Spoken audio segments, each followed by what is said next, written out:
Hey everybody, welcome to the Shadowmane Show. I'm Jason Campbell from Shadowmane.com. You know Shadowmane.com because you've been reading it for years. We've been publishing weekly articles about gaming every week at Shadowmane.com. We do interviews and reviews and yada yada yada, all kinds of articles that you love to read. But we want you there with us. So this show and our articles are a combination of our guest opinions, everybody from the community. You can join up on a Discord server, our private emails, follow us on social media. Just send me an email at shadowmanerpg@gmail.com and we'll get you into the community hooked up. But today we are talking about earliest memories of TTRPGs. So I brought my friend Devon Kalo here from Crazy Weasel Gaming. We all have memories, but Devon drew the short straw, so he had to be on the show. It's very sad. I hope you all feel bad about that. But the reason I picked this one is because, no, that's right. I can't do this topic without admitting that I'm old. This year, I think, it'll be my 45th anniversary of the first time I played basic Dungeons and Dragons. So you guys don't have to feel bad about talking about your earliest memories, because mine is earlier, more than likely. Devon, how are you doing today? Good. How are you, Jason? Good. Devon's from Crazy Weasel Gaming. Let's see, Crazy Weasel Gaming. We've got the link to your site down there. Tons of cool stuff. Where can people interact with you? Do you run games online or like online conventions or anything like that? Anybody want to play your cool games? Yeah. So first of all, if you just want to get a hold of me online, I am on Blue Sky. Look for Crazy Weasel Gaming on Blue Sky. You'll find me. And I try to post updates about some of the stuff we're working on.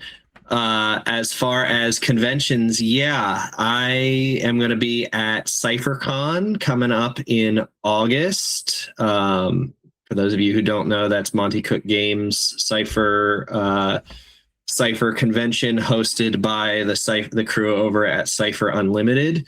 I think I'm running 3 games this year if they don't have any emergency need. So Cool.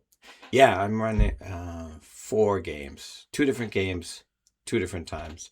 But you know what? Even if you don't want to play one of my games, I don't know why you wouldn't. But if you're just that kind of person, you don't want to be near me. There's tons of great games over. You can learn to play Cypher. Tons of people are learning to play the first time. And this year, we've got a new edition of Cypher, so we can all learn to play that. Anyway, that's Cypher Unlimited, Discord. And this wasn't supposed to be a commercial, but who knew? So let's look at the question we've been talking about. What's your favorite memory from your earliest days playing role-playing games? I should be quiet for a second and let my guest go first. That would only be polite. all right. So you said not to feel bad about being old. I'll say if you're not a grognard like Jason, don't feel bad about being young. Because I only started gaming, I think maybe 15 years ago, 10, 15 years ago. So I started cutting my teeth with gaming on 5th edition. So Nice. But I can remember since we're talking earliest memories, I wanted to start playing D&D, so I talked to a real close friend of mine. We've been friends since like 3rd grade or something like that. And I was like, "Hey, let's give this a try." Of course, we were both broke teenagers. So we weren't, meeting up weekly or anything to play. Instead, we used I forget what it was called before Google Meet. It was like the early version of Google Meet. And it would just be whenever we could get a spare minute, even if the session was going to be 30 minutes, we played whenever we could, which was really, really cool because it was, I think, just three or four of us. And because we had, 30-minute sessions, we didn't always have time to get super, super deep into plot or going after the BBEG or anything like that. And I know how people feel about shopping sessions. I do. I know they're very controversial, but that was something we did quite a bit in those games, or, the players had a home base, so they spent a lot of time there. And it was really, really cool just how much we got to live with those characters, because we had to put those characters through such mundane things. I feel like the players and I really, really got to know who those characters were as people. They really kind of took on lives of their own in a way.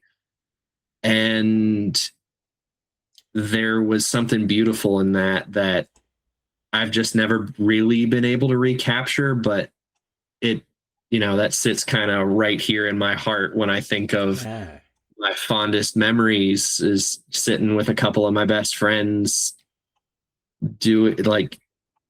really feeling out what a D&D character and who a D&D character could be. That's great. Yeah, I wrote the whole story about how I started, so that I'll just link to that in the blog if you really want the details. But and I should say I am at once a grognard and not a grognard, because I did start that long ago, gave it up in the 90s, and then came back in 2018 or something like that. So I have both experiences, the ye old days, and I came back in the Stranger Things, TTRPG swell kind of thing. Uh, so I heard about this, about Dungeons and Dragons, when I was a teenager, and I ran out and bought. At the time, you could buy just the basic set of D&D, like the early '80s one that was purple, and then the book was red in the box. But for a while, they sold the book by itself, so I bought the book by itself because I thought this was awesome. I don't know how many times I read it. I could not figure it out. It was just completely lost on me. I didn't know anybody who played, or so I thought. And then one of my best friends comes back from summer camp, and I was like, this game sounds awesome. I wish I knew how to play it. And he goes, we play it all the time at summer camp. So, so we hacked together from like his memory of these older kids running dungeons for him and the one basic book I had. And we figured it out. And we weren't, not only did we not dive deeply into the characters like you're talking about, which is much better than mine, but I think it took me 3 sessions before I had a single character live. We just started out going, I don't know. There's 17 goblins. What can I tell you? And you just died. And we were playing like 5 characters each, and we were still getting killed. Oh, goodness. Yeah. So don't start that way. That's that was really fun. Yeah. I don't know what the figure is, but got to be more than half the hobby started in the last 10 years. That's great. You said something that I really think is beautiful, in that you and your buddy just kind of hacked it together with what you knew. We did. Because I feel like that's how, at least in my experience, so many gamers get started. Is I've read the rule book. I don't really understand it. We're going to muddle through and figure it out and learn from more experienced gamers. And it almost feels like a rite of passage in a way. Yeah, it was. I think all we really cared about was we all loved Lord of the Rings and, the movies Excalibur and Legend and all that stuff. So we just made something that was kind of like all that cool stuff, all the stories we wanted to tell. All right, let's see what we have going on our community. So there's our question. We have some quotes here. So Mama Strange on our Discord server, played with us a bunch, said, I played AD&D with my older brother the summer during middle school. I have vivid memories of sitting on the floor in our room, drawing maps and rolling dice and looking up Thaco. this is the coolest part for me. As Queen's Night of the Opera played over and over at the stereo, Queen will always be D&D music to me. I don't have this memory. I don't think we played. I don't know why we were so into music. I wish I had thought to put on Night at the Opera. I don't remember music as a background of our games, but that's awesome. Yeah, I vividly remember, since we're talking music, I vividly remember we started playing not long before the Hobbit movies Oh yeah. started coming out. And I remember I See Fire it was so big back then that it came up at least once in each of our sessions that we ended up listening to I See Fire. That's awesome. It's cool to have a touchstone, right? That you're listening to some classic rock thing on Sirius, and then a Queen track comes up, and you're suddenly flooded with D&D memories. Yeah, that's pretty cool. All right, so James, he has a really great story, which is completely in the article. You can read the whole thing. So I just excerpted this for us. He says, my first memory of playing D&D is stuck with me from how cool it was. I was living with a bunch of roommates, and we all wanted to play. So then their first session, I sat down at the table, and whoever was the DM said, greetings, fellow deities.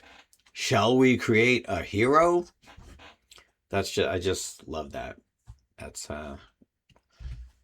Yeah, I read that on the Discord, and I just had to smile because that is such a cool way to greet a player.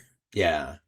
Oh, he might be mad at me for saying this, but it does kind of remind me of Eddie, the metal DM from Stranger Things, right? I can see that. I can see that. Yeah, it's great. But it's cool because none of us have fond memories of rules arguments, right? It's all these really sentimental, cool stories.